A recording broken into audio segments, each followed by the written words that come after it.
So guys, just before I begin this next video, if you can, I humbly request if you can go in the description below and subscribe to my new channel that I'm creating called Crimecast. Now on this channel we're going to go through some historic cases and we're going to go in depth into some of them. We'll be posting there once, maybe even twice a week, but again it's going to be at the request of people what they want me to look at. I'll do the research and might have a few other people also speaking on that channel as well. But as I said, if you can, just give me a quick click on the subscribe button. I'd appreciate it. In this next story, the video that you're going to see, it shows the moment a murderer threatens clubbers shortly before he killed a celebrity boxing coach friend of Ian Wright by stabbing him in the neck. Ross Hamilton is 34. He's facing a life sentence after being found guilty of murdering Reece Newcombe, may he rest in peace. Video footage captured at around 11 o'clock showing Hamilton confronting a group of people outside a nightclub in Richmond screaming, "I will fuck you up" at people. Just over 4 hours later, Mr. Newcombe was heard gasping his "done me" after he was attacked by Hamilton outside a nightclub. Both men had been watching England play the USA in Qatar fan zone at Richmond Park on the 26th of November 2022 before going out to a club. Hamilton was seen acting aggressively and had earlier elbowed a man in the face, causing him to fall on the floor. He was seen on the dance floor doing karate kicks on people and then shouting at clubbers that he would jiu-jitsu the fuck out of them and wrap people up like a pretzel.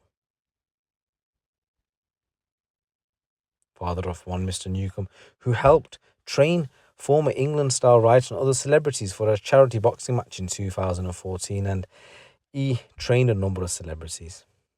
Hamilton denied murder by assault and beating, but was convicted by an Old Bailey jury after 15 hours and 21 minutes of deliberation. Hamilton shouted, "I didn't mean it, man. How?" at the jury after he was convicted, while members of Mr. Newcombe's family screamed "yes" and cheered. So the judge, Anthony Leonard Casey, is going to be sentencing him on the 11th of October. Hamilton had been drinking heavily and taking coke and other drugs before he killed Mr. Newcombe. The prosecutor, Louis Mobley Casey, earlier said Hamilton had been causing trouble throughout the night in various different ways in various locations, including inside the nightclub. He had gone from the fan zone to the nightclub, and as he walked away from the fan zone, he was increasingly aggressive, accosting members of the public and women standing in front of lorries and throwing beer over a passing car.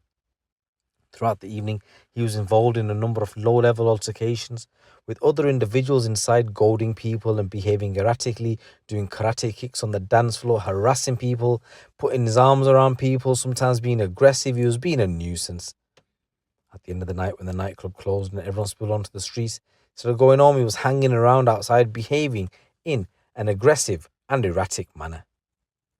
At around 3:20 in the morning, he walked up to another man much smaller than himself, engaging him in a conversation, and then without any warning at all, elbowed him in the face as hard as he could, causing the man to fall to the floor. Having elbowed the man to the floor, he began dancing around the street, confronting security staff and screaming at people, "I will jiu-jitsu the fuck out of you all." He was looking for people to fight. He continued to hang around outside the nightclub and goad people to have a fight with him. Shortly before 4 o'clock in the morning, he was still there, spoiling for a fight, when Reece approached him, and it seems the defendant had been goading Reece and his friend, and in the end, Reece decided he was going to confront him, and it was a tragic decision on his part. What happened was exactly what Newcombe was hoping. He got the fight he asked for, except what he had done before the fight started. A few minutes before he found someone to fight with, he had armed himself with a piece of broken glass and put it in his pocket, ready for when that time came. A witness saw him smashing a glass to make the makeshift dagger. The prosecutor added, when the time did come, he took the glass out of his pocket and in the fight with Reece, stabbed him in the neck, causing a fatal wound. He immediately began to appear seriously wounded. He grabbed his neck and grabbed his friends, rushed in it, and became a general melee in the side of the streets. Hamilton was pushed to the ground but drove away from the scene. 2 police officers attended and found a large crowd of people, and Mr. Mobley said at the bottom of the stairs they saw that a man was lying on the ground, was covered in blood, and members of the public were around him kneeling, trying to give him first aid. It was clear he had a serious wound to his neck.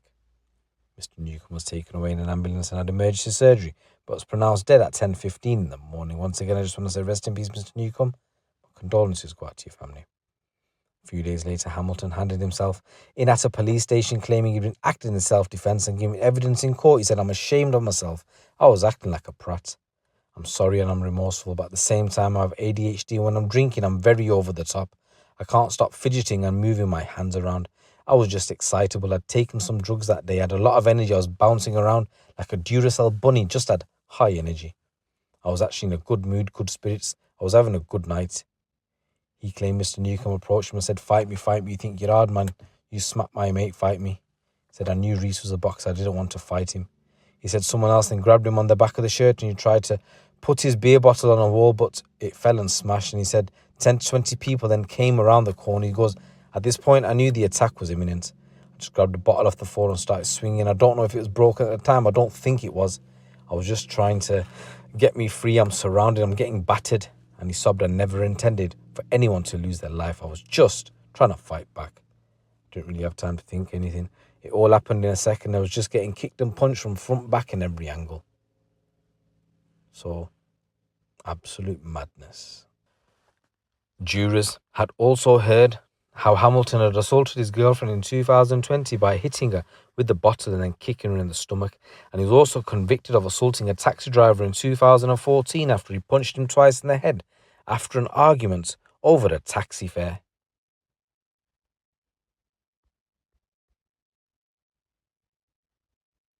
Inspector Kevin Martin from the Specialist Crime Cell said, "My thoughts are with Reece and his family, and the thoughts remain with them following this truly senseless tragedy, particularly so in light of this result. Nothing will bring Reece back to them, but they have at least seen his killer held to account for his cowardly act. They have remained resolute despite nearly 2 years since Reece was murdered. Reece was simply out having a good night with friends. He was a much-loved son, brother, partner, a friend to many. He had recently become a father and had so much to look forward to. Hamilton was a stranger to him, yet his senseless violence took Reece's life. It is clear that Hamilton was spoiling for a fight that night, attempting to square up to a number of people in the run-up to the murder. Choosing to hide a broken piece of glass is an indication of the level of premeditation in his actions. Striking Reece in the neck meant he stood no chance of defending himself, and Hamilton would have known that aiming directly for that area was likely to have catastrophic consequences. Spokesperson for Reece's family said, "Nearly 2 years have passed since we lost our beautiful Reece. Reece in life was a shining light at the centre of our loving family, and that light was brutally snubbed out by the murderous, moronic actions of Ross Hamilton. Many serious incidents involving Hamilton were recorded on CCTV throughout the night, and this resulted in him arming himself with lethal weapons moments before deliberately striking our beloved Reece in the neck with a broken bottle. This culminated in the death of the 31-year-old loving father of 2 baby girls in the early hours of that fateful, dreadful morning. Reece was only able to enjoy being a father to his baby daughter for 5 months. His second daughter, whom he would never get to see, was born the following summer. The outpour of grief after Reece's passing was unprecedented, and this shows the love people had for him. 4,000 people walked behind my family members to lay wreaths at the spot where he was brutally murdered a week before. There is never a moment that goes by without us thinking that our beautiful soul, that was our Reece. We, his family, are forced to navigate this cruel existence without him as we walk forward in life, completely heartbroken." Once again, I just want to say rest in peace, Reece. My condolences go out to your family.